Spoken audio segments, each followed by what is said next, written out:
Welkom mede-avonturiers. Goed, is julle reg hiervoor? Vandag begin ons 'n ongelooflike reis. Ons gaan die geheime ontsluit wat jy nodig het om ons hele planeet te verken.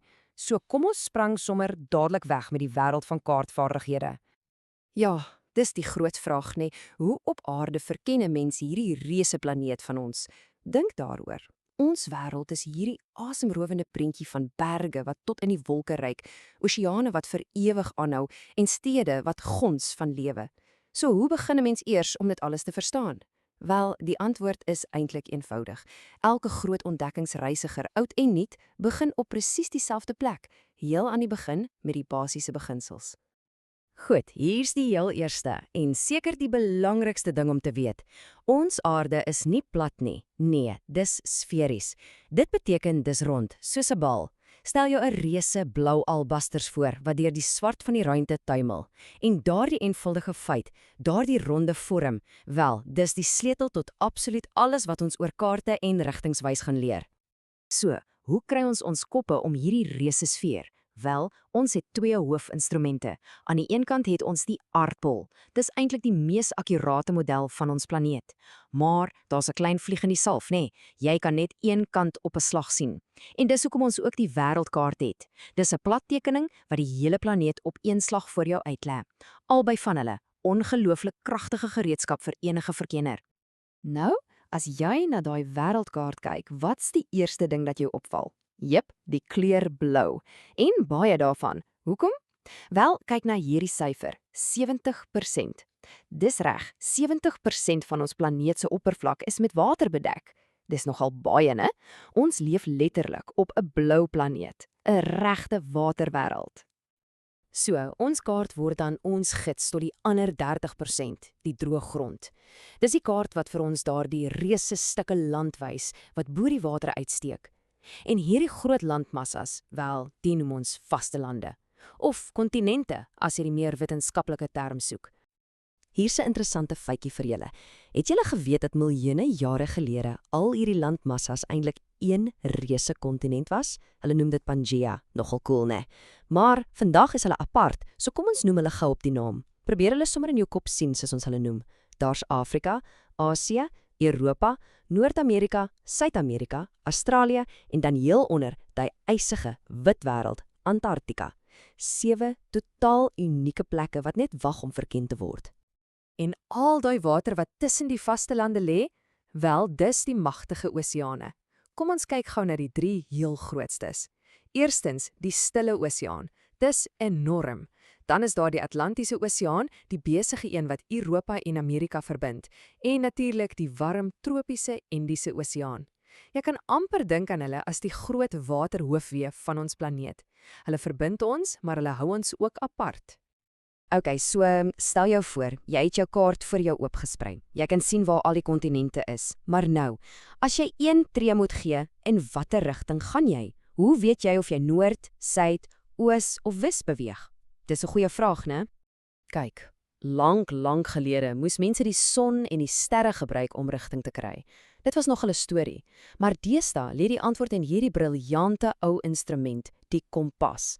Ernstig, 'n kompas is 'n ontdekkingsreisiger se allerbeste vriend. Hoekom? Want daai naald het een amper magiese eienskap. Dit maak nie saak waar op aarde jy staan nie, hy wys altyd noord. En die hart van die kompas is hierdie ding wat ons die kompasroos noem. Dis die wat die kompas se ware krag ontsluit. Dit verdeel die hele wêreld in 8 hoofrigtings en dis wat ons help om met ongelooflike presisie te kan navigeer. Kom ons leer hulle gou-gou. Dis maklik.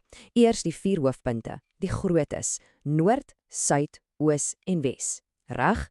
En dan sit ons net die rigtings tussenin: noordoos, suidoos, suidwes en noordwes. En sien daar. Met daai 8 rigtings in jou kop kan jy letterlik enige koers op hierdie planeet volg. So, kaarte en kompasse, ongelooflik kragtig. Maar waar kry 'n mens nou die beste versameling kaarte op een plek? Wel, in 'n atlas, natuurlik. Maar ek wil hê jy moet aan 'n atlas dink as meer as net 'n boek. Dink daaraan as 'n skatkus, propvol geografiese geheime wat net wag vir jou om dit oop te maak. Ja, 'n atlas is basies 'n spesiale boek wat propvol kaarte is, maar dis meer as dit. Dis sorgvuldig saamgestel om ons hoope gedetailleerde inligting te gee oor elke liewe uithoek van die wêreld. En binne in daai atlas gaan jy hoofsaaklik twee soorte kaarte kry. Elkeen vertel sy eie storie. Eerstens is daar 'n fisiese kaart. Dit wys jou die aarde se natuurlike kenmerke, jy weet die berge, die riviere, die woestyne, en dan kry jy 'n politieke kaart. Die wys jou die wêreld soos ons mense dit ingedeel het, met lande, grense en stede. So ja, een wys die natuur se handwerk en die ander wys ons sin. Maar wag, 'n atlas is nie net prente en lyne nie. Blaai 'n bietjie verder en jy gaan bladsye vol getalle en syfers kry. En dit laat 'n mens wonder, nê? Wat kan hierdie syfers ons nou eintlik leer? Watter geheime oor ons planeet is in hierdie data weggesteek? Wel, daai getalle noem ons statistieke. Dis eintlik maar net feite wat in syfers uitgedruk word. Dinge soos hoeveel mense iewers woon, hoeveel reën daar val of hoe warm dit word. En dis baie nuttig want dit help ons om verskillende plekke met mekaar te vergelyk. Kyk hierna byvoorbeeld, 6695 kilometer. Dis 'n getal wat amper te groot is om voor te stel. Maar dis die ongelooflike lengte van die Nylrivier in Afrika, die langste rivier op die hele planeet. Sien, getalle soos hierdie help ons om die ware massiewe skaal van ons wêreld 'n bietjie beter te verstaan. Of wat van die een? 8848 meter. Dis hoe hoog Berg Everest is. Hulle noem dit nie verniet die dak van die wêreld nie.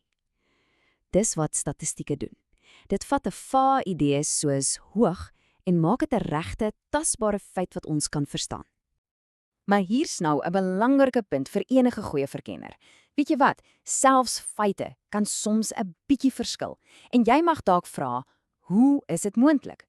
Wel, dis omdat wetenskaplikes verskillende maniere het om dinge te meet.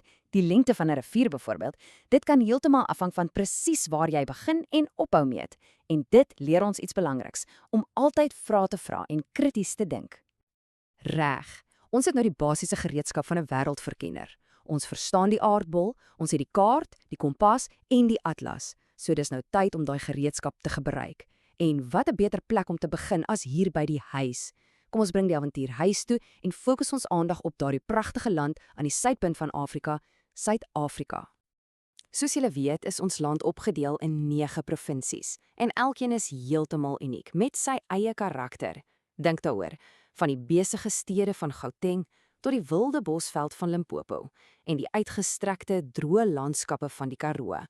Almal saam vorm hulle die ongelooflike ryk prentjie wat Suid-Afrika is. En dit bring ons aan die einde van ons eerste deel van die ontdekkingsreis. Jy het nou die basiese gereedskap in jou gereedskapskis. Jy het die kaart, die kompas en die atlas. So, die wêreld is nou nie meer net 'n prentjie in 'n boek nie, dis 'n uitnodiging. Die vraag is dus nie meer hoe jy gaan verken nie, die vraag is waarheen gaan jou volgende avontuur jou neem? Die wêreld wag.